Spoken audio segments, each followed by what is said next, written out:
और अब आइए एक बार फिर से चर्चा पर वापस लौटते हैं। शोएब सिद्दीकी माफी के साथ मैंने आपको बीच में टोका था, आप अपनी बात पूरी कीजिए। शोएब सिद्दीकी।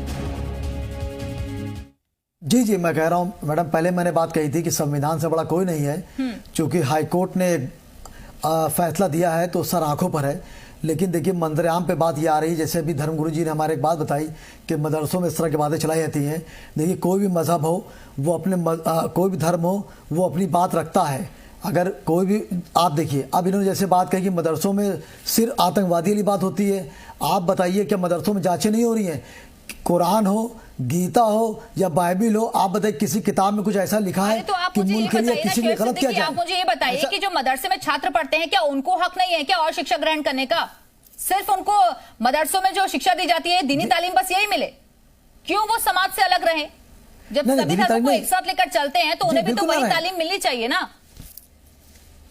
नहीं, बिल्कुल ना करें।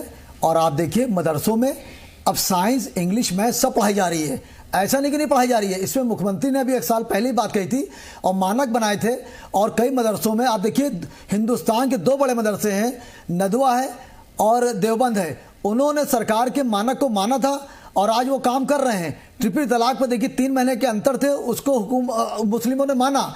लेकिन अगर आप एक टारगेट में मदरसों बनाएंगे तो जो मासूम बच्चे पढ़ रहे हैं, जो अपने कैरियर को लिए हुए हैं, मुख्यमंत्री ने एक अच्छी पहल की थी, जिसको देखिए हर समुदाय में, हर पार्टी में चंद लोग होते हैं जो रोटियां सेकते हैं मंदरेआम पे आने के लिए। इसलिए हमें बचना पड़ेगा। आप देखिए, जिस तरह बातें करी, आप बताइए किस किताब में लिखा है या कि राम ने कहा हो या हमारे नबी ने कहा हो कि किसी को तकलीफ पहुंचाइए? देखिए, ये मुल्क जो है गंगा जमनी की मिसाल है। इसलिए जो काम हो रहा मानक से हो और जांच निष्पक्ष होनी चाहिए। आप ये बात बिल्कुल सही कही, जिसका हम स्वागत भी करते हैं, लेकिन एक वर्ग विशेष को टारगेट क्यों?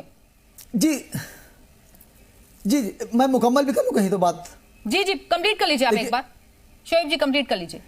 जी जी, देखिए देखिए, जैसे कि कुछ फैसले सामने आए, उसको मैंने माना भी। ऐसा नहीं कि नहीं माना। आप तलाक में देखिए बहुत कमी आ गई है और लोग तलाक वगैरह जो है बहुत दूर रख रहे हैं, डर के मारे नहीं दे रहे हैं। लेकिन मदरसा की जहाँ तक बात आई है, जो मानक से बात चली थी कि बच्चे कैसे खा रहे हैं, कैसे पी रहे हैं, कैसे उठ रहे बैठ रहे हैं, तो बड़े बड़े मदरसों ने माना। और जाहिर सी बात है, हमारे वहाँ मदरसों में कुछ मदरसों की भी कमियां हैं, जो वो मौका देते हैं सामने वाले को। आपने रजिस्ट्रेशन क्यों नहीं कराया? आपको रजिस्ट्रेशन कराना चाहिए था। और जो पैसे की जहाँ तक बात आ रही है, देखिए हम लोग चंदा देते हैं। हमारे वहाँ क्या होता है, फितरा ज़कात निकाली जाती है, उसमें से भी कुछ मदरसे चलते हैं। लेकिन मेरी हुकूमत से भी गुजारिश है कि आप नज़र रखें कि अगर बाहर से कोई पैसा आता है तो वो पैसा गलत है। और हमारे मदरसों को भी चाहिए कि अगर शोएब सिद्दीकी अगर आपको 10 रुपए भी चंदा दे रहे हैं तो उसकी रसीद आप गवर्नमेंट तक पहुंचाइए कि ये शोएब सिद्दीकी ने पैसे दिए हैं। तो कुछ कमियां हमारी भी हैं, लेकिन मैं फिर कहता चलूंगा।